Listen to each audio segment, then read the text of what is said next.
Bueno, antes de iniciar esta conferencia que hemos titulado La pandemia y libertad, o la libertad en tiempos de pandemia más bien, quisiera dejar muy en claro que tengo plena conciencia de la gravedad de la crisis sanitaria que enfrentamos por el COVID. Tengo el convencimiento de que es necesario tomar medidas excepcionales, extraordinarias para contener la epidemia. Y mucha confianza de que las políticas del gobierno en este tema han sido adecuadas y han tratado de reconciliar los distintos objetivos y las distintas aristas que este problema tiene. Ha evitado, creo yo, no ha caído en medidas fáciles y populistas que puedan complacer en el corto plazo, pero no necesariamente pues, son las más efectivas y además imponen costos en el mediano y largo plazo que en algún momento vamos a resentir. Tenemos conciencia de las amenazas a nuestras vidas que está imponiendo el COVID. También creo yo que tenemos bastante claro los costos en bienestar de las personas que la fuerte recesión económica que se nos viene encima va a afectar gravemente, sobre todo a los más frágiles y vulnerables, que van a perder trabajo, que van a perder ingresos, que posiblemente muchos de aquellos que hoy día pertenecen a una clase media vulnerable corren el riesgo de caer nuevamente en la pobreza. Pero lo que no tenemos tan claro es cómo esta pandemia está amenazando nuestras libertades civiles y ciertos derechos humanos elementales. Aquí, pero sobre todo a través del mundo entero, con mucha intensidad en algunos países. Reitero que reconozco y acepto que es necesario tomar medidas extraordinarias en momentos extraordinarios. Pero creo que es importante, y es una tarea de libertad y desarrollo, hacer un catastro de cómo muchas de nuestras libertades están siendo conculcadas. No para ir a una rebelión en contra de las medidas que nos están restringiendo, sino para tener muy claro de que estas restricciones no pueden en el futuro transformarse en la nueva normalidad y que tenemos que luchar para que eventualmente podamos recuperar en plenitud todas las limitaciones que hoy día se nos imponen. Permítanme compartir con ustedes un manifiesto recientemente emitido por Vargas Llosa, firmado por 150 líderes de opinión de todo el mundo, que fue publicado, de hecho, hoy día mismo. Y dice lo siguiente: los abajo firmantes compartimos la preocupación por la pandemia de COVID-19 que ha provocado gran cantidad de contagios y muerte en todo el mundo. Y hacemos llegar nuestra solidaridad a las familias enlutadas. Mientras los empleados de la sanidad pública y privada combaten el coronavirus valerosamente, muchos gobiernos toman medidas que restringen indefinidamente libertades y derechos básicos. En lugar de algunas entendibles restricciones a la libertad, en varios países impera un confinamiento con mínimas excepciones, la imposibilidad de trabajar y producir y la manipulación informativa.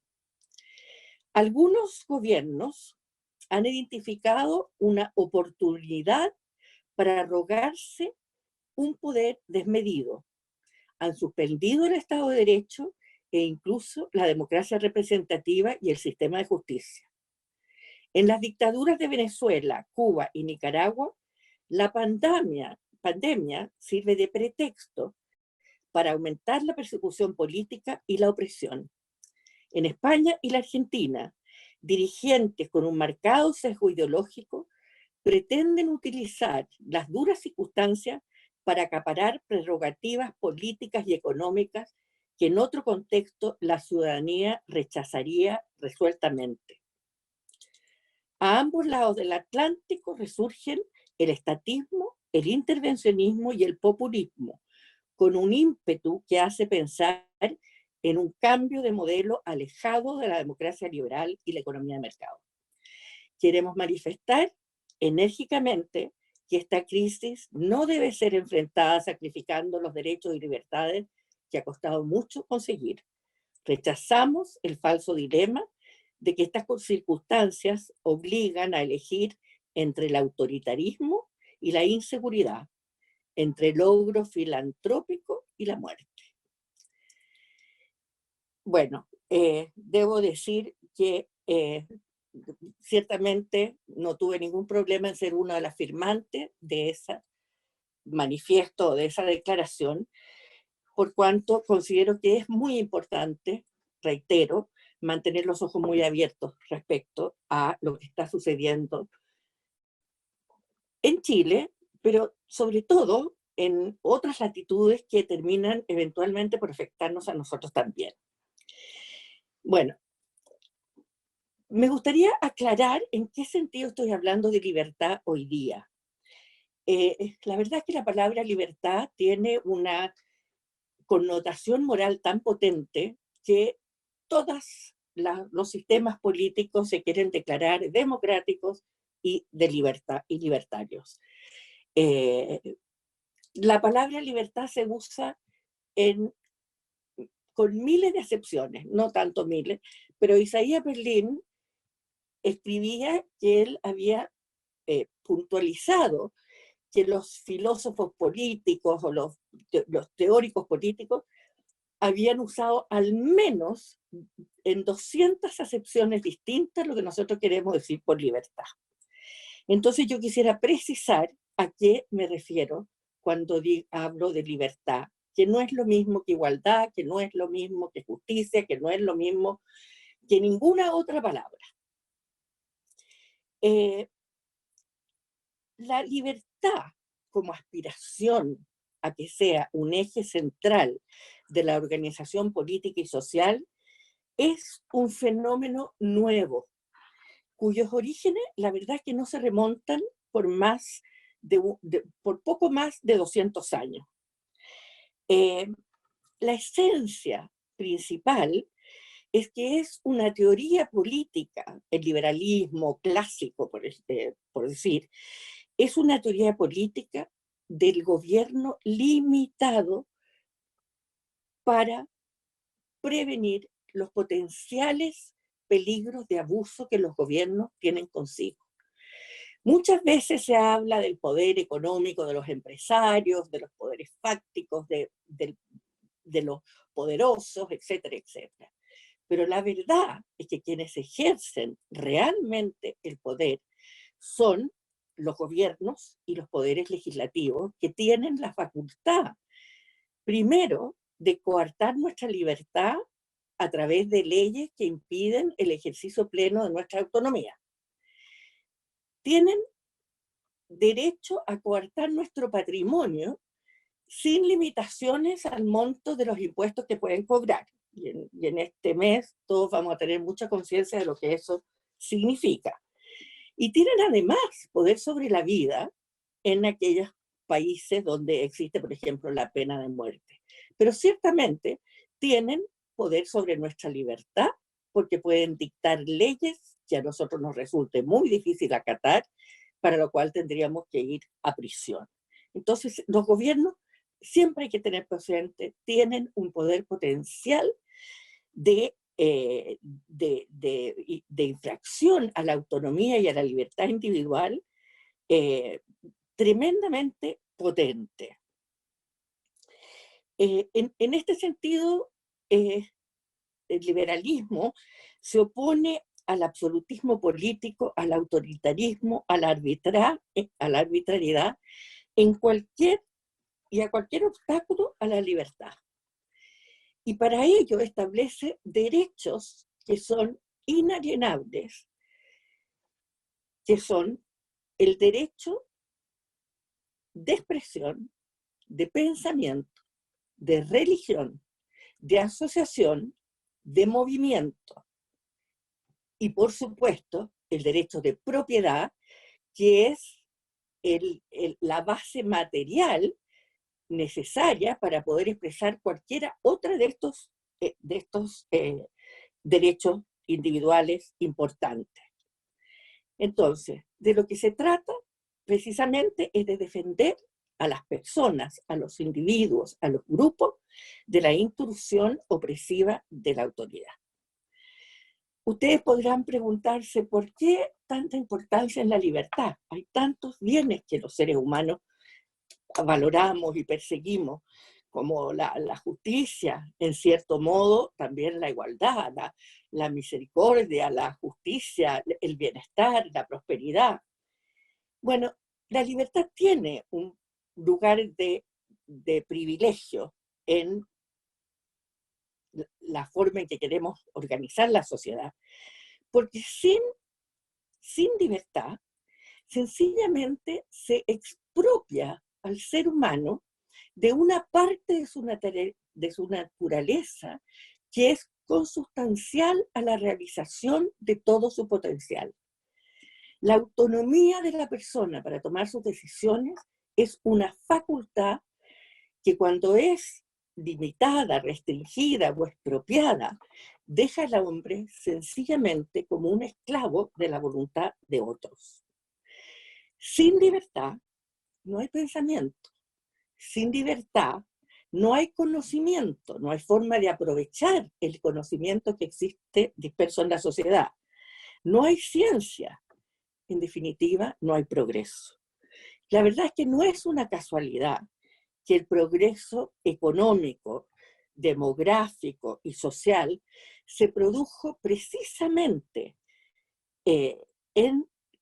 cuando las mayores restricciones que existían a la autonomía individual fueron levantadas por esta ola de pensamiento liberal que viene a rescatar esta, insisto, autonomía personal del ser humano.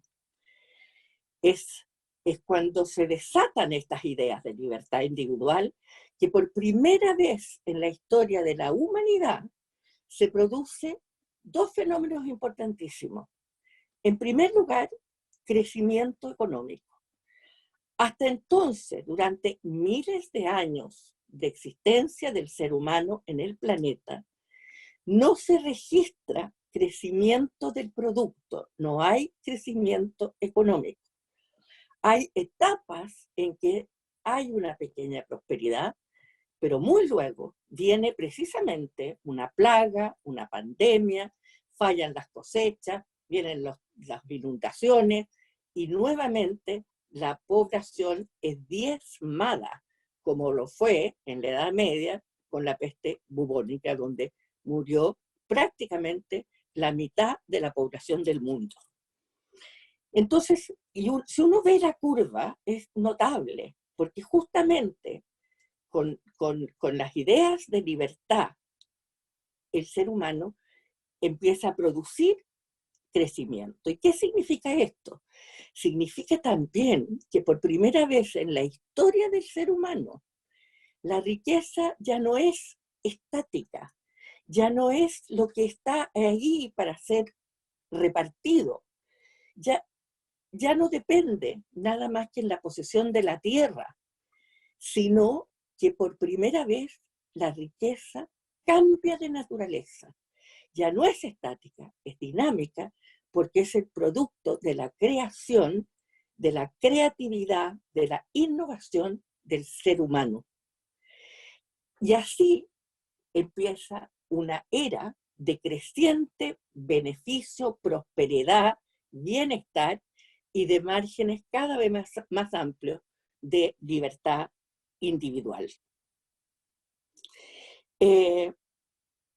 A veces se piensa que la libertad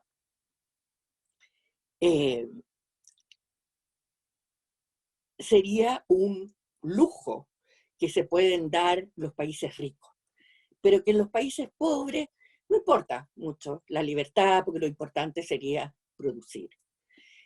Pero la verdad es, y nosotros tenemos evidencia de esto en nuestro propio país, es que solo cuando se le entrega libertad de emprendimiento a los seres humanos, que ellos son capaces de crear prosperidad. Si nosotros vemos la historia de nuestro país, vemos también un sistema económico y político que hasta 1970 y tanto guardaba en manos del gobierno toda la actividad económica, no solo en términos de la propiedad de los medios de producción que fueron crecientemente llevados a manos del Estado, sino que el Estado era realmente quien decidía qué actividad económica se podía emprender, qué precio debían tener todos los productos que existían en el mercado, eran fijados por el Ministerio de Hacienda, previo, por supuesto, el lobby y la colusión con algunos empresarios, y siempre terminaban siendo los grandes víctimas, los consumidores. En los gobiernos decidía quién podía importar y quién no podía importar, qué se podía plantar, qué es lo que no se podía plantar. Bueno, y cuando se terminan estas restricciones económicas, es que la economía en Chile empieza a crecer, y junto con el crecimiento de la economía comienzan a mejorar todos los índices de bienestar social. Esto es un poco para restaurar al sitial que se merece la importancia de la libertad económica y de los derechos de propiedad. Porque sin ellos no hay progreso, no hay ningún país donde limitándose los derechos de propiedad o la actividad económica se haya podido alcanzar los niveles de bienestar que sí se alcanzan con la economía de mercado y la democracia representativa. Si nosotros pensamos la época moderna, se distingue, hay muchas definiciones para la modernidad, pero hay un rasgo que es tremendamente importante, que es la primacía del individuo y de los derechos individuales. Hasta entonces, no había realmente una distinción entre lo que era la esfera privada y la esfera pública. Toda suerte de decisiones que nosotros hoy día damos por descontada como propias de mi autonomía, no le pertenecían a las personas y eran impuestas por la colectividad a los habitantes de la comuna, del estado, del reino. Y me refiero a todo tipo de decisiones, partiendo por la decisión matrimonial, que hasta el siglo XVIII no es el acto voluntario, espontáneo de dos personas que quieren casarse, sino que tiene como base fundamental, sin perjuicio de que por supuesto los sentimientos podían también existir, pero la base fundamental del matrimonio incluso era la decisión de la colectividad por razones familiares o por razones de patrimonio que obligaban a las personas a incurrir en estas alianzas matrimoniales al margen de los sentimientos afectivos. Pero también estaban restringidas una serie de otras actividades. Las personas no podían trabajar donde querían. Las personas estaban obligadas a permanecer en la misma profesión, actividad o ocupación que sus padres, sus abuelos y sus tatarabuelos. No se podía ser carpintero por vocación y deseo, sino que había que pertenecer al gremio de los carpinteros, controlados por carpinteros que impedían el ingreso de cualquiera extraño, foráneo que quisiera entrar. El gobierno mantenía, en Francia, por ejemplo, antes de la Revolución Francesa, el monopolio de las actividades de la seda y la porcelana, que eran las grandes producciones industriales de ese momento. Y el gobierno decidía que en Seda o en Lyon se podían fabricar porcelana o tapicerías. Las personas no podían transportarse de un lugar a otro. no podían enviar sus mercancías sin pasar por aduanas y tarifas. En fin, había muy pocos ámbitos, porque incluso el ámbito más íntimo, más importante de la identidad de una persona, como es su religión, su sentido de lo sagrado, estaba también monopolizado por el gobierno, que insistía que tenía que haber un rey y una religión.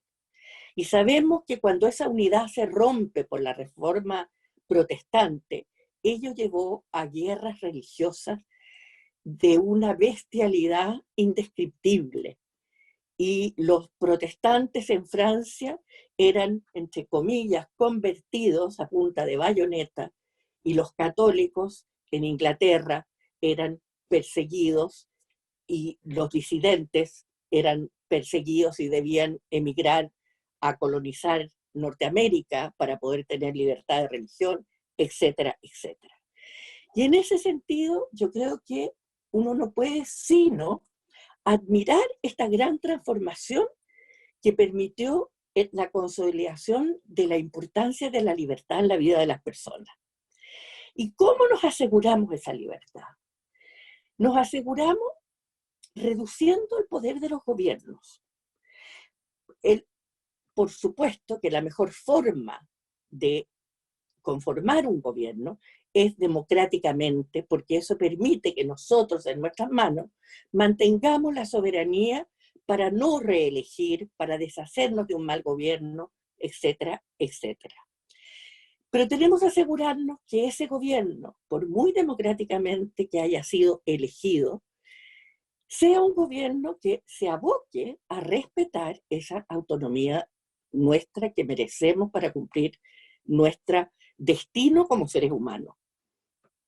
Y para eso la humanidad ha establecido una serie de derechos que se consideran inalienables, que son, repito, la libertad de expresión, de pensamiento, de asociación, de reunión, de movimiento, de culto, de religión, basado todo ello en la protección que entrega el derecho a la propiedad privada. Pero hay una razón que yo nunca puedo dejar de mencionar de por qué es tan importante la libertad. La verdad es que el fundamento de la responsabilidad moral de las personas radica en la existencia de la libertad. Yo no soy libre cuando soy obligada a hacer el bien. Yo solo soy libre cuando autónomamente puedo decidir entre el bien y el mal. Y por lo tanto, no puedo ser ni buena ni mala si no gozo de esa libertad. Yo no soy solidaria cuando pago impuestos. Soy una ciudadana que cumple con la ley, que tiene una conciencia de que tenemos un destino compartido en el cual todos tenemos que ayudar. Pero no es una virtud moral propiamente. Yo solo soy solidaria cuando voluntaria y espontáneamente trato de ayudar a otro. Bueno, es una de las razones por las cuales la libertad cuesta, porque la libertad significa hacerse cargo de las consecuencias de los actos propios, vale decir, de tener responsabilidad moral. Habiendo hablado de la importancia de la libertad, de cómo en la modernidad nos hemos organizado para defendernos contra todas las arbitrariedades o restricciones que los gobiernos pueden cometer. Me gustaría ahora que hiciéramos lo que yo decía, una especie de catastro de cuál es la situación nuestra hoy día respecto a nuestra libertad. Debo decir de que las restricciones a la libertad son intrínsecas a las pandemias y son intrínsecas a las guerras. En esto no hay nada particularmente nuevo. El liberalismo, que se refiere a la importancia de la libertad individual, a diferencia, por ejemplo, del marxismo, no es una ideología rígida de aplicación universal. La mayoría de los pensadores liberales abogan por la existencia de la máxima libertad individual compatible con la vida en sociedad. Pero se reconoce la dificultad de definir cuál debe ser ese mínimo inviolable, pues las fronteras siempre cambian y aquello que es compatible con la vida en sociedad también cambia. Y aquello que es compatible con la vida en sociedad hoy día es muy distinta a lo que era compatible con la vida en sociedad antes del COVID-19. Hay muchos ejemplos, yo siempre cito, y a lo mejor alguien ya lo ha leído, porque me causaba mucha impresión leer que en la Segunda Guerra Mundial, en Inglaterra, que fue la cuna de la Carta Magna, que fue la cuna del habeas corpus, que fue en cierto modo la cuna de los parlamentos y la cuna de la democracia, durante la guerra se detuvo sin juicio, sin acusación, sin defensa, a muchísimos individuos que fueron puestos en detención, en centros de detención, o bien porque tenían relaciones familiares con Alemania, o porque eran sospechosos de cooperación o de ideologías más o menos cercanas al nazismo. Pero claro, son medidas que se toman, pero que lo importante es que no se pierda de vista de que son anomalías, que no es correcto detener a las personas sin juicio, sin defensa, sin debido proceso.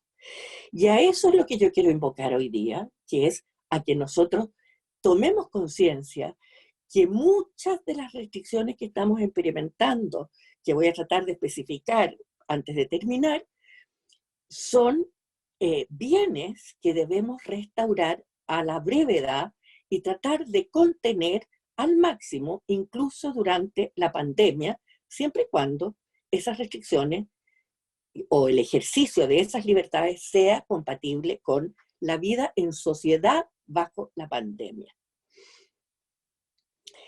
Bueno, son muchos los derechos que nos están siendo conculcados.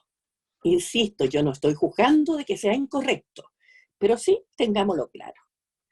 De partida, no es el caso en Chile, pero en el mundo ha aumentado el poder de la vigilancia de los gobiernos por medio de controles electrónicos, de inteligencia artificial, con el objetivo de hacer cumplir la cuarentena. Con drones, cientos de drones en China que vigilan el movimiento de cada uno de los habitantes de cada una de las localidades. Y esto, obviamente, fácilmente puede ser usado para expandir indefinidamente el poder de los gobiernos sobre la vida de los ciudadanos. De allí que es importante de llevar esta especie de contabilidad del costo para la libertad, luego de que para evitar, como decía, que estas regulaciones no se transformen en lo que ya se está llamando la nueva normalidad.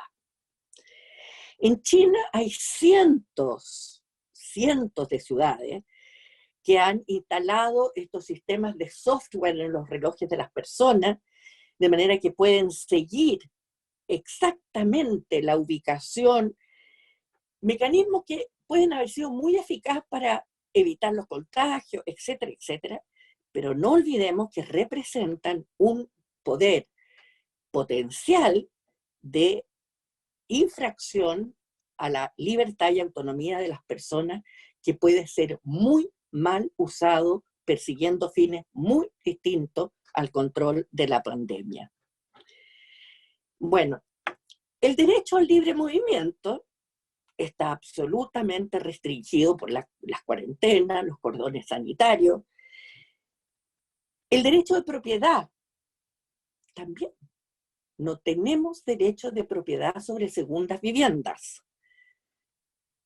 a pesar de ser legítimos propietarios, de pagar las contribuciones, de pagar los permisos de circulación. En las localidades donde existen segundas viviendas, los propietarios no tienen el derecho a habitarlas. Yo entiendo por qué se ha limitado ese derecho. Hay localidades muy pobres, con pocos elementos médicos cercanos, como que están hoy día sin contagio, y obviamente existe el miedo en las localidades de la invasión, por así decirlo, de foráneos que vengan a traer el virus. Una de las características principales de las pandemias es que las pandemias provocan miedo. Y el miedo lleva a buscar chivos expiatorios. En la Edad Media fue tremendamente cruel, en la peste bubónica del siglo XIII, la persecución a los judíos por considerar que ellos eran los culpables de haber traído la peste bubónica. No es extraño que en los balnearios o en los pueblos donde existen estas segundas propiedades, las personas teman que estas personas son las culpables de traer la infección. Se nos ha limitado el derecho de propiedad en el uso de los locales comerciales. No se pueden abrir los locales comerciales en los malls. Se ha limitado la libertad de trabajo. Las personas no pueden ir a trabajar en aquellas comunas que están en cuarentena. Y esto, por supuesto, afecta a todos, pero sobre todo a aquellos que no pueden hacer teletrabajo y sobre todo a los más precarios que viven de trabajos informales. La libertad de educación, la libertad y la obligación legal de enviar a los niños a los colegios ha sido eliminada, restringida. No es el caso de Chile, pero hay numerosos países donde se ha conculcado tal vez la libertad que con mayor énfasis debamos nosotros defender, que es la libertad de expresión y la libertad de información.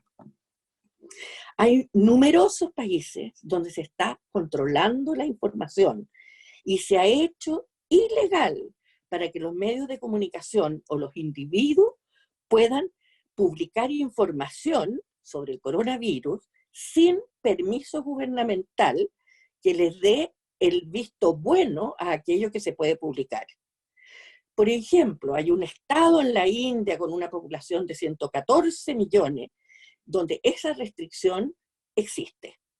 Los periodistas, las redes, no pueden publicar nada referente al coronavirus que no haya sido aprobado por el gobierno.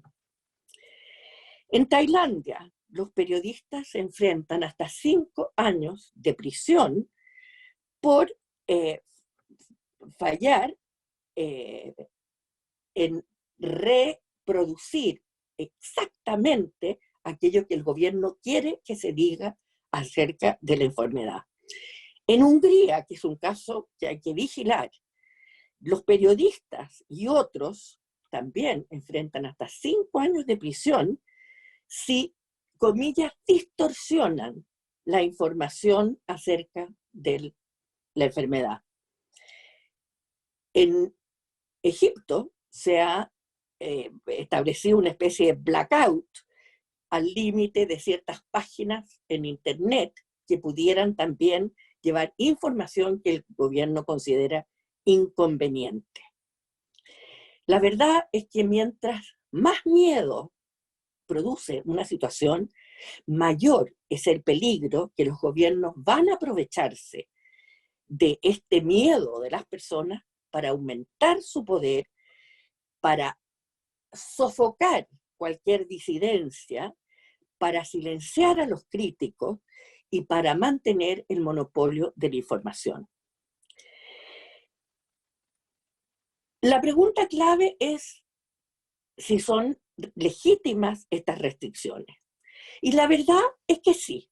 Son muy pocos los derechos, de acuerdo a las leyes internacionales de derechos humanos incluso, son muy pocos los derechos humanos que son inviolables, sacrosantos e inmodificables bajo ninguna circunstancia.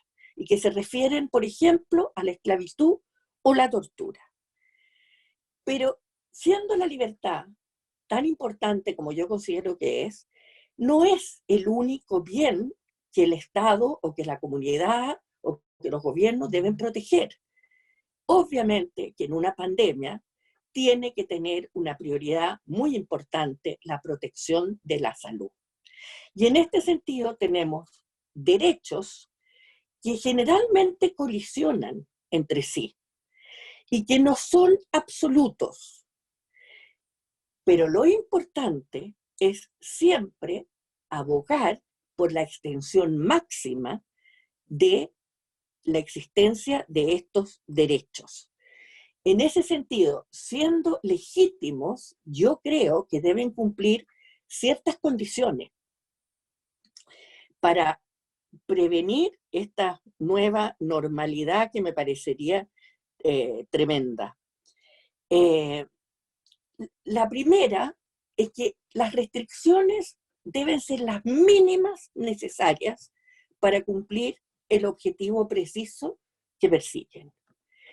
En Chile no faltan quienes quisieran imponer restricciones absolutas a nuestra libertad de movimiento, absoluta a la libertad de trabajo, y decretar una cuarentena universal perenne, limitando entonces ilegítimamente todos nuestros derechos de trabajo, de movimiento, etc.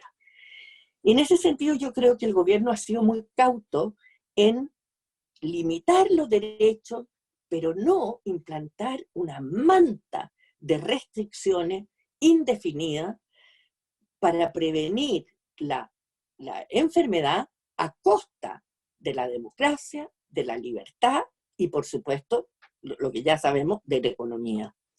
Entonces, tiene que ser el mínimo necesario para resguardarnos, y es tremendamente importante que no perdamos de vista que tanto por razones de eficiencia del control de la pandemia, como para resguardar nuestra democracia y nuestra libertad, es defender por sobre todo el derecho a la información fidedigna y creíble acerca de la enfermedad y la libertad de expresión, así signifique que algunos se puedan equivocar. Ahora, esa defensa de la libertad de expresión que todos queremos hacer obliga a su vez a los periodistas a ejercer sus profesiones, tal vez, y aquí me arriesgo a decirlo, con mayor cuidado y profesionalismo de lo que a veces percibo yo que lo han hecho. Bueno, solo para terminar y abrir las preguntas, reitero que la oportunidad que nosotros tenemos para expresarnos, para actuar, para buscar nuestra propia visión de nuestra felicidad, sin restricciones eternas, son el eje de nuestra naturaleza humana y aquello que determina nuestro destino. Es importante porque nos permite resaltar, aumentar nuestra creatividad, el pensamiento original, creativo, aumentar la productividad y en general mejorar nuestra calidad de vida. Por eso yo hago un voto para que todos nos movilicemos, primero para cuidarnos en esta pandemia, para acatar aquello que la autoridad comanda, pero también para resistir cualquier intento por transformar esto en una violación sistemática y permanente de estos derechos específicos a los cuales yo he hecho relación. Muchísimas gracias a todos.